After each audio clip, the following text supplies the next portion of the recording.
Hello and welcome to the program. I'm Layo Adegoke. The African Union mission in Somalia has denied it supported government troops in recent clashes with a militia in the central town of Guril. In a statement, AMISOM said the allegations are false, toxic and malicious. The mission believes that they are deliberately intended to cause disaffection between AMISOM and Somali communities. The militia had accused AMISOM of siding with the Somali National Army in the battle for the control of Guril, in which at least 120 people were killed.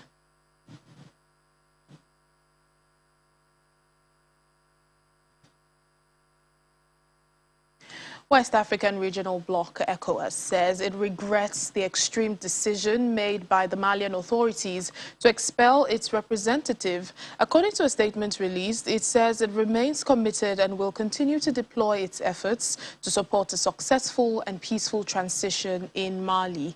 Hamidou Boli was the ECOWAS representative who was declared persona non grata on Monday and was given 72 hours to leave the country. The diplomat of Burkina Faso nationality was accused of actions incompatible with his status. He left the country on Wednesday afternoon.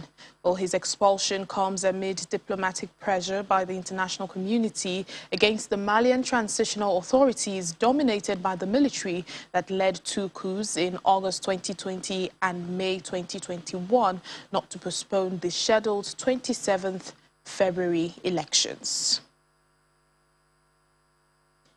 A medical organization in Sudan has said it is impossible to know the number of people that were killed and wounded during the public protest against Monday's coup. The Central Committee of Sudanese Doctors said at least 8 had definitely died, but it accused militias of causing bloody incidents in several cities using live bullets against unarmed civilians, including children and the elderly. However, there are unconfirmed accounts of mass arrests. In a statement, U.S. President Joe Biden, reacting to the coup, called recent events a grave setback and demanded the restoration of the civilian-led transitional government. The toppled Prime Minister Abdallah Hamdok remains under house arrest, and a group of his former ministers say they were turned away on Thursday on attempting to visit him. Well, pro-democracy protesters have been protesting, and they're still calling for a march of millions on Saturday.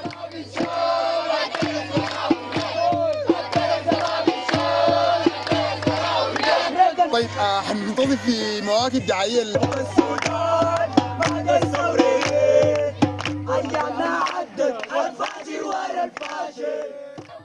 The people of Africa are determined to work relentlessly for a more prosperous, sustainable and peaceful continent. That's according to the UN Deputy Secretary General Amina Mohamed, who was addressing a high-level virtual meeting of the UN Security Council. She adds that a number of worrying trends emerging across the continent, including COVID-19, has created additional socio-economic burdens on countries' efforts to implement the sustainable development goals.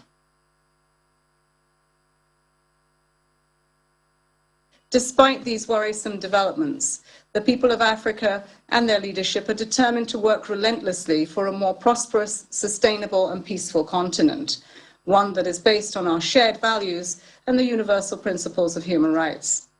The Secretary General's annual report on the partnership between the United Nations and the African Union contains a number of hopeful developments.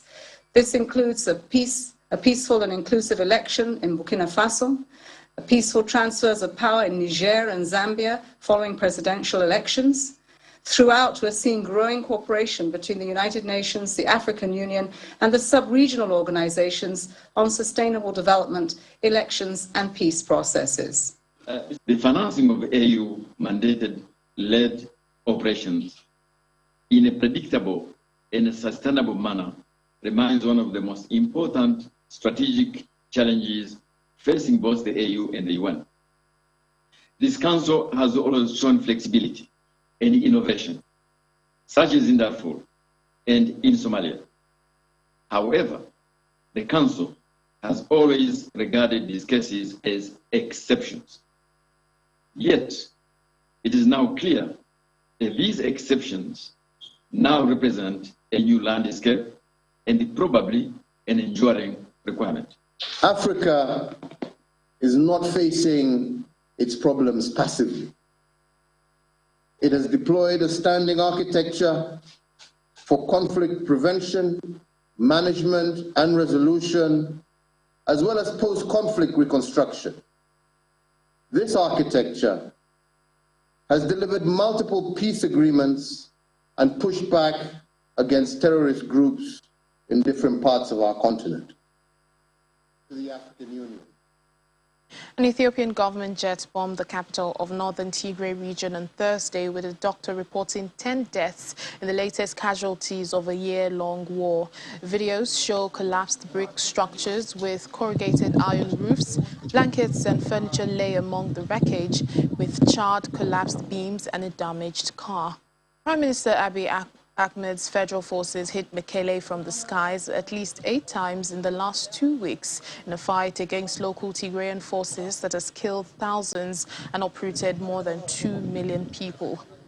Foreign powers are pressing for mediation, and the United States is threatening sanctions to stem a conflict that's already resonating across the volatile and impoverished Horn of Africa. In the meantime, the United Nations says it is alarmed by the ongoing hostilities in Afar and Amhara regions of Ethiopia, which are causing large-scale displacement. A number of houses are understood to have been destroyed or severely damaged. We're also alarmed by the ongoing hostilities in Afar and Amhara regions, which are causing large-scale displacement, livelihood disruptions, and food insecurity, and preventing the delivery of humanitarian assistance to hundreds of thousands of people in both regions. The escalation of hostilities risks worsening the already dire humanitarian situation in Tigray, Amhara, and Afar, where millions of people need urgent humanitarian assistance. We call on all parties to the conflict to protect civilians and civilian infrastructure and to fulfill their obligations under international humanitarian law. We still have some 400 of our personnel in Tigray. So there are people who are there who can help to make sure that aid is moving. But the problems of access continue. As we just pointed out, there continue to be airstrikes today. So the situation on the ground and in the air in Tigray continues to be unsafe, and we want that to stop so that we can have our humanitarian flights return to normal. Uganda's President Yoweri Museveni says neither rural-based insurgency nor urban terrorism will succeed following 2 separate bomb attacks this month in the country. In a televised national address, he referred to the perpetrators as opportunists and parasites attacking unarmed civilians. The Democratic Republic of Congo-based militant group, Allied Democratic Forces, which now calls itself the Central African Province of Islamic State, has been blamed for the 2 attacks. The Islamic State-linked group says it carried out the attack in the capital Kampala, which killed a waitress and injured 3 other people at an eatery. Another explosion went off in a bus heading from the capital to the west of the country. Police said that only killed the suicide bomber who was wearing the device.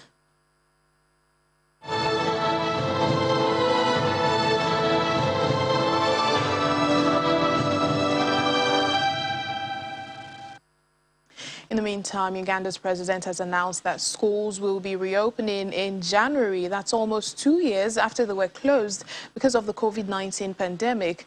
President Museveni says this would happen regardless of how many people have been vaccinated. Well under 10% of Uganda's population have been jabbed, though Mr. Museveni said there would be enough doses by the end of the year to quadruple numbers. He said that if anything went wrong with the uptake, the public would bear the moral responsibility. Many teachers have left for other jobs to make ends meet, and some even say they would not return to work. The VOA's Halima Atumani joins us now from Kampala. Hello, Halima. Thank you for speaking to us. Hi, thank you for having me. Well, talk to us about the president's comments in fighting terrorism in the country. These explosions in the past days are quite rare in the country, isn't it? Yes, as you rightly said, they have been quite rare. Remember that the last time Uganda had any such attack was way back in 2010, when about 74 people lost their lives, tens more injured during the July 2010 bombings during the World Cup. And since then, we've had a semblance of you can call it peace, or without external threat.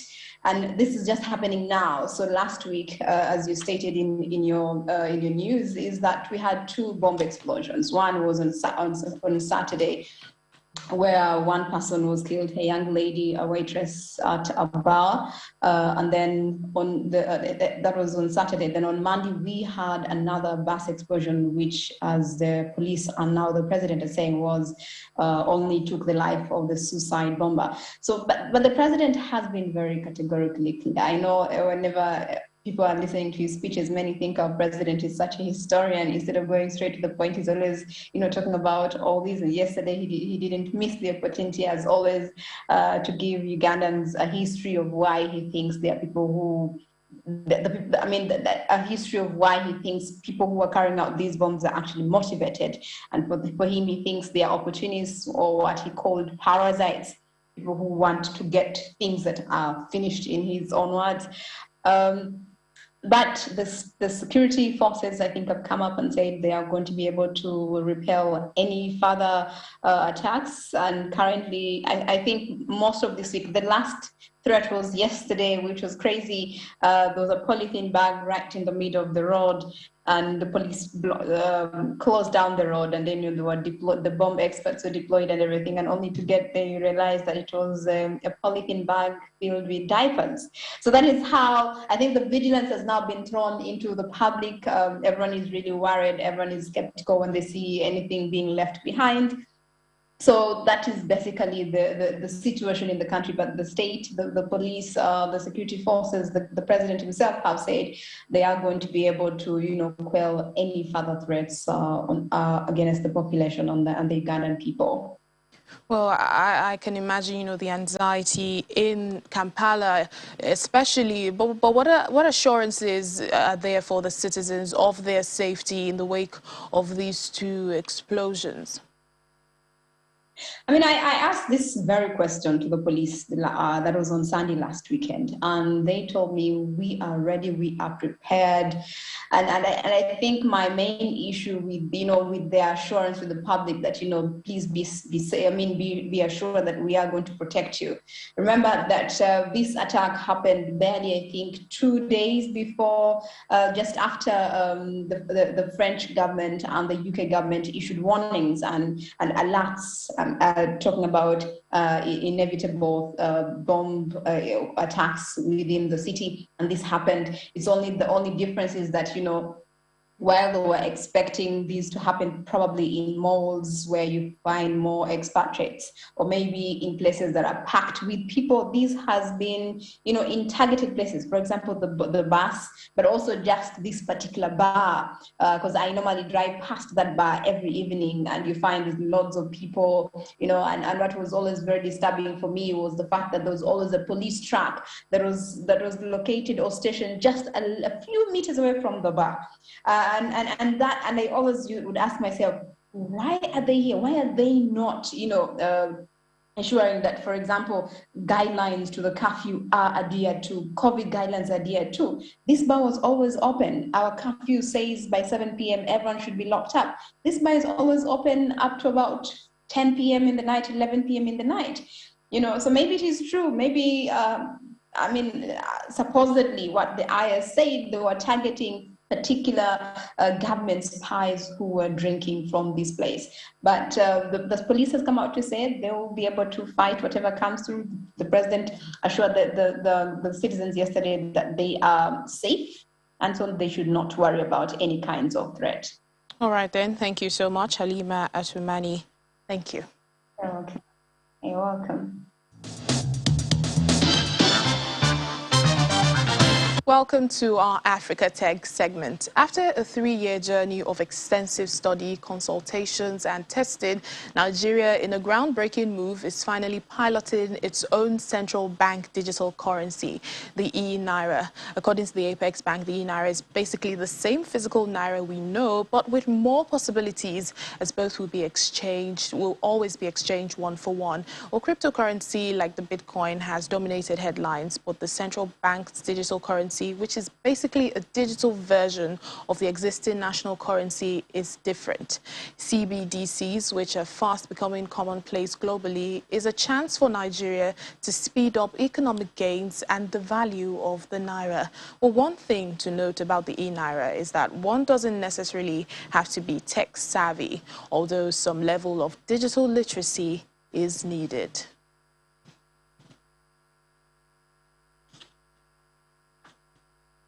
Well, joining us now for more discussions on this is Obinna Iwono, the founder of the Crypto Boot Camp. He joins us live from Port Harcourt. Thank you for your time. Let me begin by asking you to just help us understand how the eNaira, is different from our regular naira.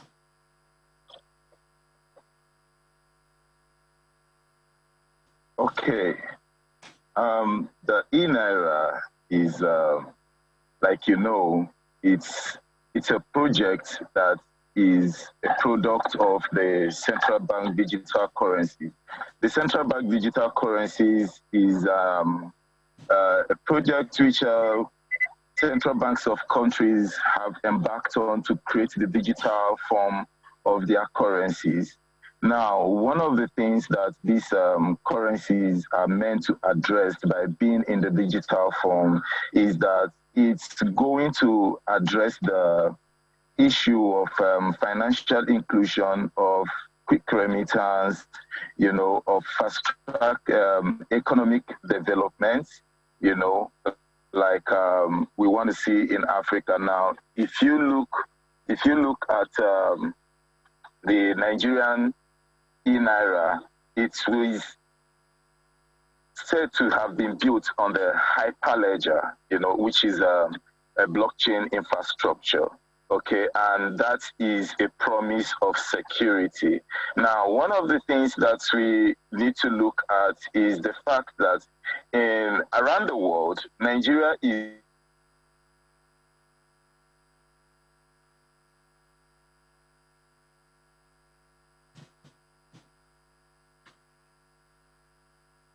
Well, it seems that we have lost Obinna Iwono. We'll try and reconnect with him. But in the meantime, let's head on to South Africa. As South Africans prepare for their municipal elections, we look at a township in South Africa's industrial heartland. Raw sewage is flowing through the streets and into people's homes. Their dilapidated infrastructure and poor services in areas that have traditionally been strongholds of the governing African National Congress could hurt it at next week's municipal vote. In a township in South Africa's industrial heartland, raw sewage flows through the streets and into people's homes. Potholed or dirt roads, blocked drains, water shortages, power cuts. These are the daily realities for poor South Africans in ANC's stronghold that could cost the party votes. The ex-liberation movement wants to win back metropolitan areas, including Johannesburg and the capital, Pretoria, lost to opposition coalitions in 2016, its worst election outcome since taking power under Nelson Mandela in 1994.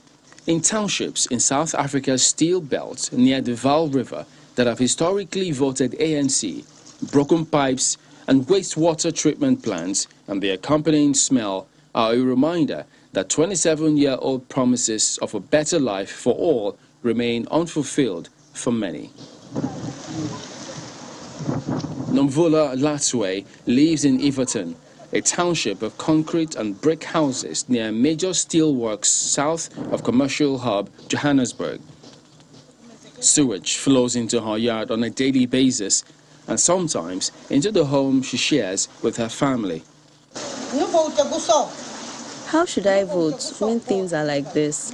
I love the ANC too much. I grew up saying, power to Mandela, viva Mandela. But when there are things like this, I won't vote.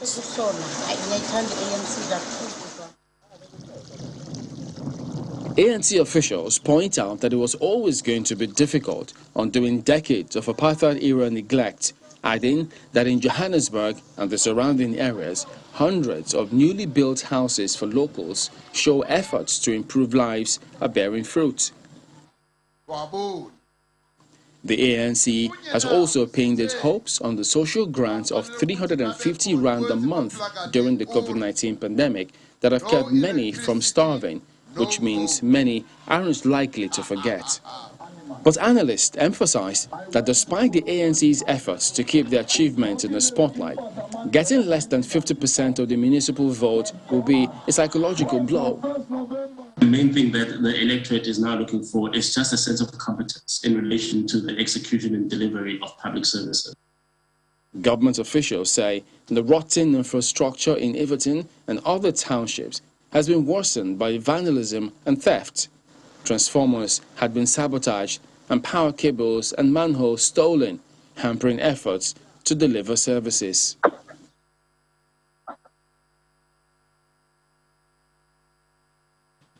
We head back now to our discussion of the Nigeria's eNaira.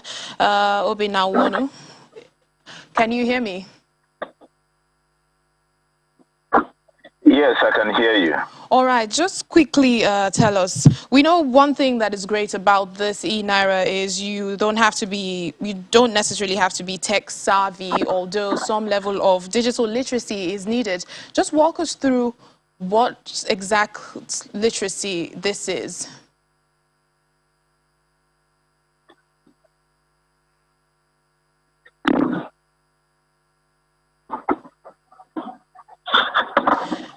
Obina, I was asking tell us about the level of digital literacy that is needed to be able to use, this eNaira.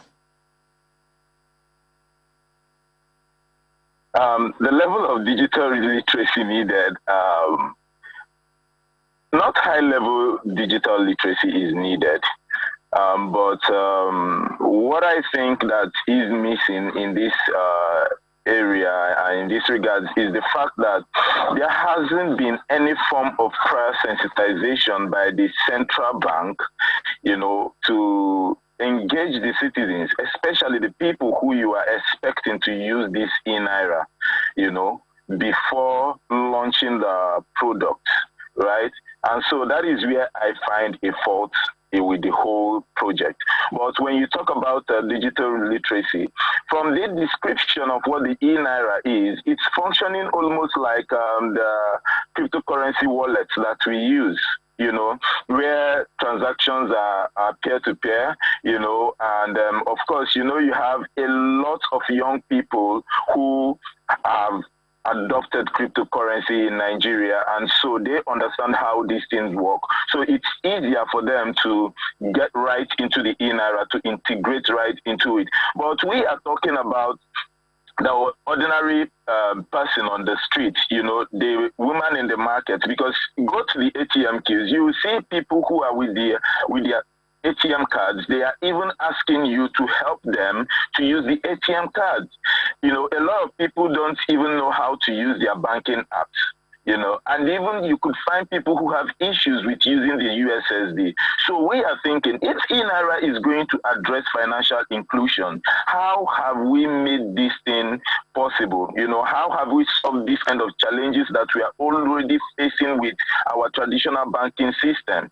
Because if we are able to do that, the eNaira is going to actually fast-track payments, and give you an example where you go to the market to buy stuff, and then you maybe you are buying stuff worth say 850 naira, and you have 1,000 naira.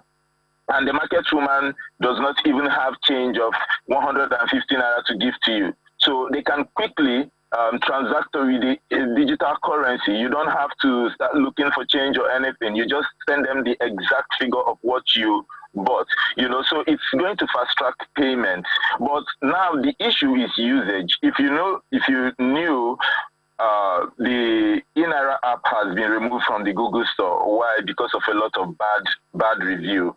And that is as a result of not properly doing sensitization or checking the product that you are launching into the market, because this thing is going to be used by people. And the people who are going to use it have not even interacted with it before.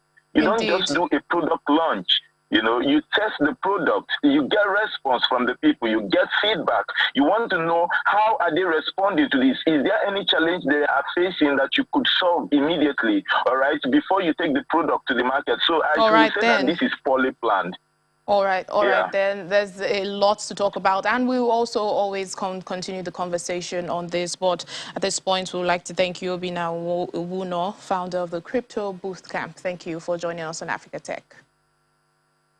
Thank you.